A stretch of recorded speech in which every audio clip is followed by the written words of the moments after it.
Currently working on a smart farms project looking at what is the next generation of technology that supports the new generation of farming in Northern Australia.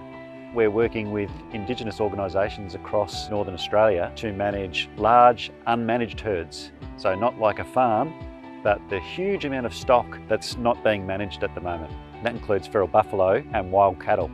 So it's a balance that we're trying to work out. How do you manage these stock when there's no fences, no roads or limited infrastructure?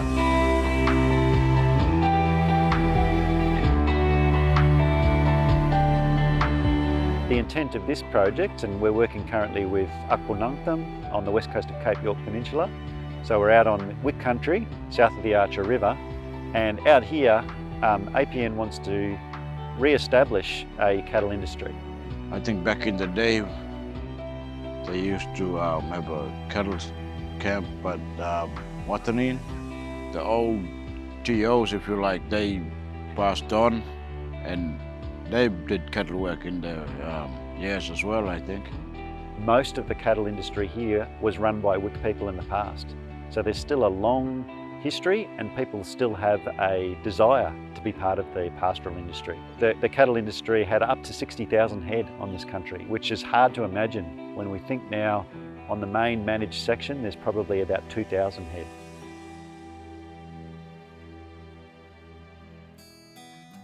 A lot of this work in the past has been done by external contractors. So the intent for APN now is to take that responsibility over. I have about 5 of them nephews are here. I got Carrot, Wilson, Jason, James, and Garrett. 6 of them here. Gabriel. They're all my nephews, and they wanted to get out here and work. Yeah, a couple of APN boys were really good. You know, the Rangers, I mean, I think everybody's still learning, so you know, it's good to see those boys out there and having a go. I mean, you think some of these boys don't sort of know what they're doing, but I think they've watched it before, and sometimes they might be a bit shy. So, I mean, if you let them have a go, you give them the rope or that sort of stuff, you know, you can see that they've got that confidence. Probably that's what they're lacking, is confidence. And as soon as you let them do something, their confidence builds. So, yeah, I reckon they'll get there. These boys they've got a long way to go, but they're improving every day, sort of being here.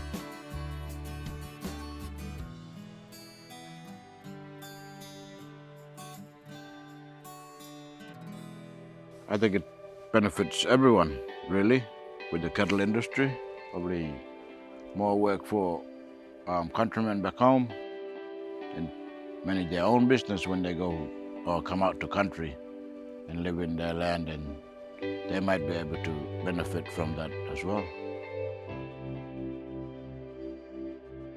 They love to be out in country, and at the same time they'll be living out in country and working at the same time, which is good. They can bring their families out as well. I've been APN ranger for 4 days. Yeah, I was nervous. It was alright though, like I was feeling a bit confident. Yeah. For the most that day went good, and the boss was telling me that they are very good workers, and hopefully years to come they'll be a ringer themselves.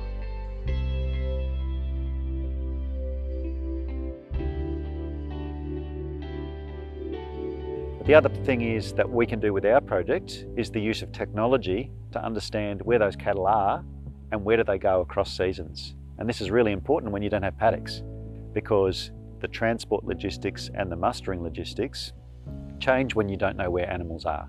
We've been lucky enough to have worked with the APN Rangers for the last 8 years, And through that, we've developed some technology together. So that's the use of iPad mobile applications and also then the data collection methods that we really are not starting from scratch.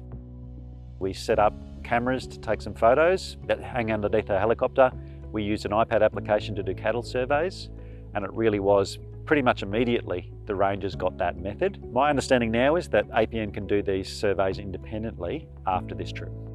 There's currently only one commercial tag in the world, and that's actually another Australian company that partnered with CSIRO. So this is a new technology, and it's only being enabled through partnerships like we have with a satellite company called Kinesis, who are putting up shoebox-sized satellites and hundreds or thousands of them.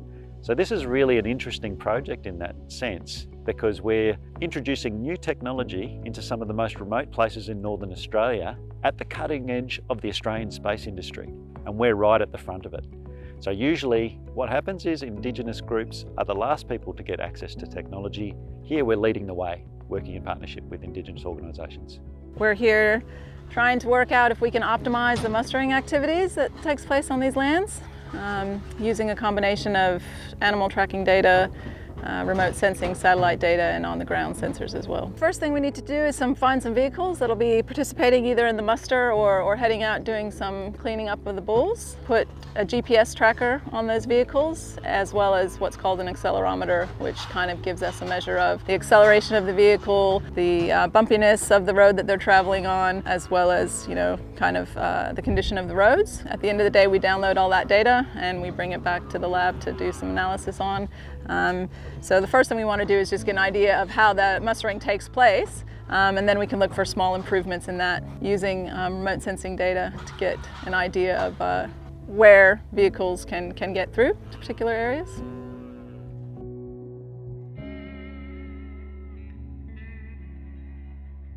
I feel good, and well, it's not my time for helping them in the yard, but yeah, I just can watch from outside. I wish I was young like them. I would have joined them, but they were happy. They were in there, and they were very careful of there were big bulls there, and yeah, they haven't seen big ones like that before, and until I brought them out here. They were shocked, seeing all the sizes, different sizes, like bulls, cows. So. Really good. They all really chipped in, had a good go, and made their effort to get in and help it, for sure. Definitely real good. We've been tagging all the bulls and picking them up, bringing them to the yard. We went to a small lake through our Watanin to pick some bulls up. They was tied up on a tree.